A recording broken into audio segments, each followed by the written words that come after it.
Last week, Tuesday, May the 12th, the April 2026 CPI report was released, and the message is pretty clear. The pressure is not going away. Inflation picked back up. Shelters still stubborn. Energy moved sharply higher. And the real story is not just that prices are rising, it's that the cost of staying functional in modern America keeps climbing faster than most people's sense of financial judgment can adjust. Hey everyone, welcome back to the channel.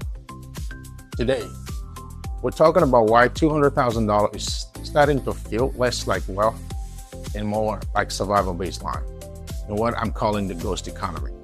And let me define that clearly right up front. The ghost economy is the gap between what the official data says is happening and what your life says is actually happening. On paper, things can look manageable, but in real life, the margin for error keeps getting smaller. Now, let me be precise here. I'm not saying every American literally needs $200,000 just to survive.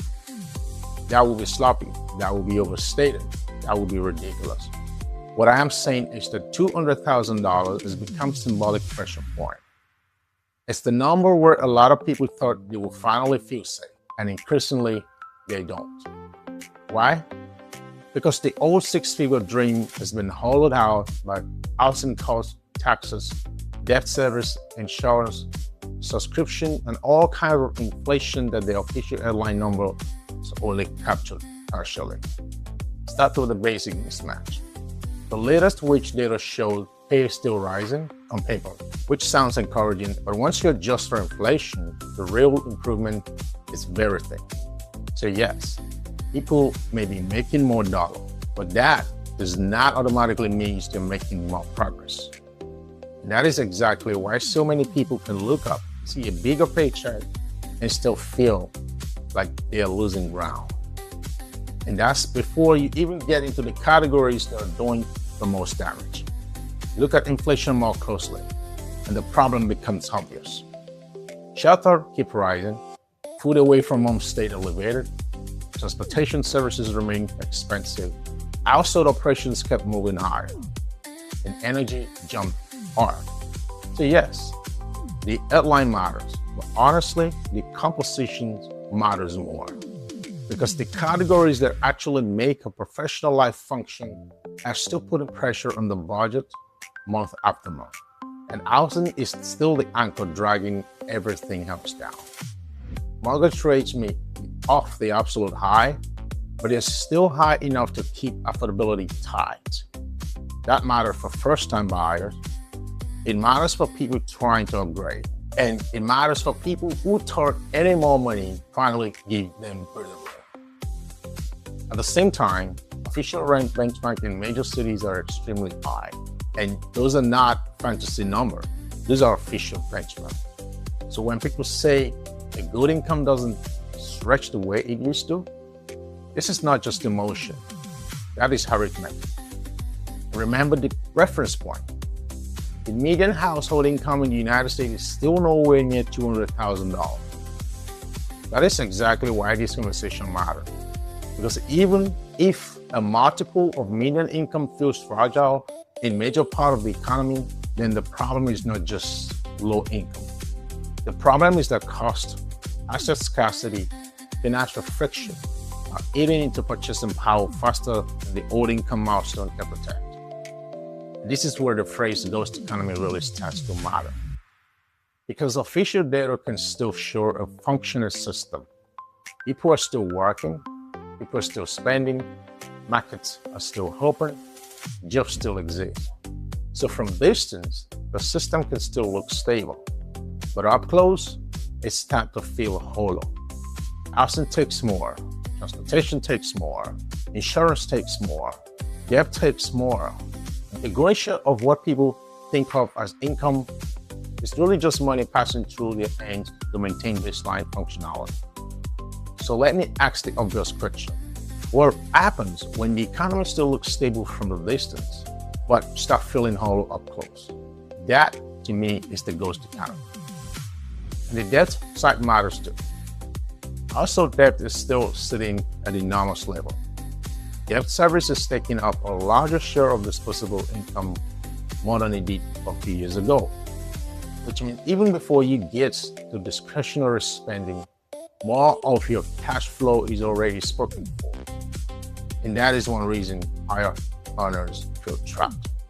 You're not just financing a lifestyle, you're financing a growing stack of recurring claims on your income. Let me make this concrete. Say you're a single professional making $200,000 a year. On paper, that sounds like a strong income. And to be fair, it is strong income. But once federal taxes, payroll taxes, possibly state taxes come off the top, your monthly take-home shrinks faster than people realize. And then you stack real life on top of that. Roughly $3,000 for rent in a major metro, health costs, transportation, car insurance or transit costs, your food, utilities, professional tools, retirement contribution, emergency savings, debt payment, travel, and then all the low-level digital fees that come with modern life, cloud storage, software subscription, security, payment friction, delivery costs, platform fees. And suddenly $200,000 stops looking rich and start looking narrow. That's the point. This is not just an American story though. Similar pressure are showing up globally. Public debt remains pretty high, refinancing pressure is building, inflation has cooled from the extreme, but has also stayed more stubbornly than the comfort narrative would like to admit.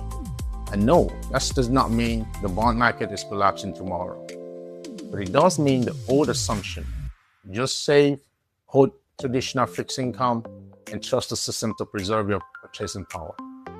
That assumption is getting harder and harder to defend without serious qualification. And that is why my own thinking has shifted from traditional savings toward wealth preservation. Not panic, not fantasy, just preservation. Because the real question now is no longer how much money I'm earning.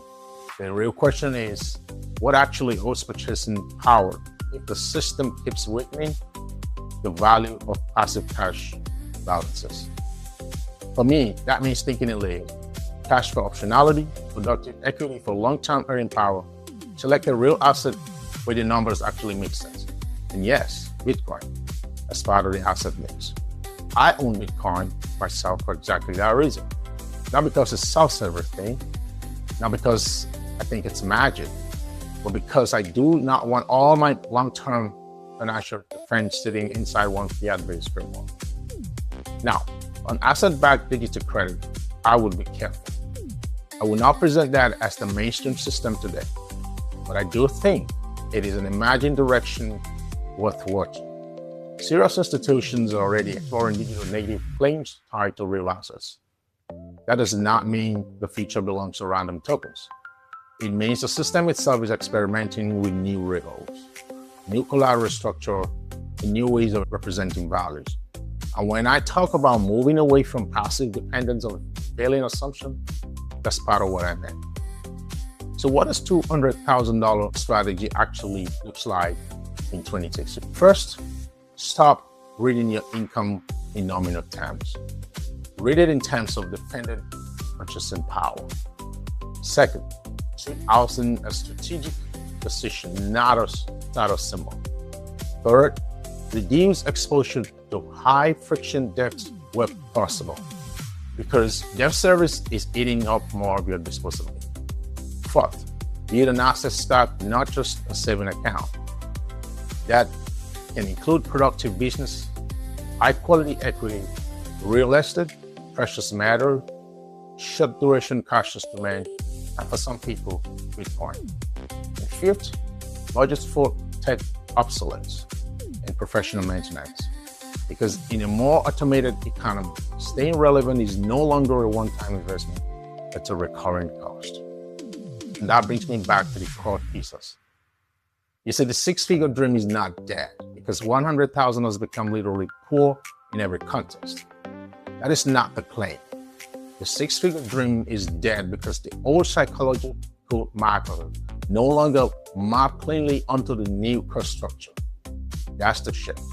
The ghost economy allows the official story to sound stable while your live experience feels thinner, more fragile, and more expensive.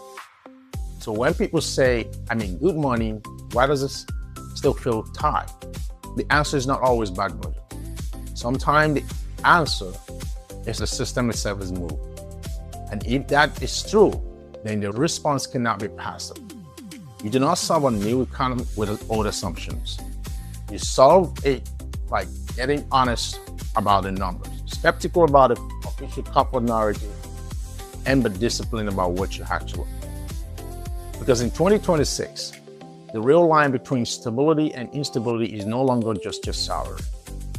It is whether your income is being converted into asset that can survive the system that produced the problem in the first place. If you find this breakdown valuable, make sure you like the video, subscribe to the channel, and hit the notification bell so you don't miss the next deep dive. And tell me in the comments, do you think $200,000 is still a luxury income, or has it become something much more closer to a defensive baseline in the ghost economy? Thanks for watching, and I'll see you in the next one.